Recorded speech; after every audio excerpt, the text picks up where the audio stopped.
இது நம்ம தமிழ்நாடு டீமு. இவங்களுக்கு கங்க்ராச்சுலேட் பண்ணணுன்னு சொல்லிட்டு இந்த பாட்டை நான் எழுதினேன்.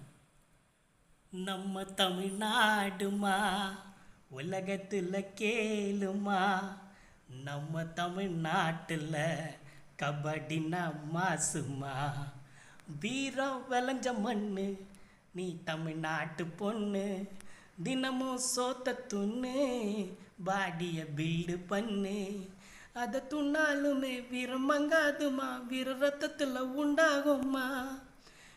ஆப்பனன்ட்டு ஆப்பனன்ட்டு நீ தொட்டு புட்ட இனி என் சான்ஸு, அந்த கப்பத்தூக்கு கொடிய நாட்டை இந்த உலகம் போற நீ தான் ஷாட்ஸு. உற்றாதம்மா கப்ப உற்றாதம்மா.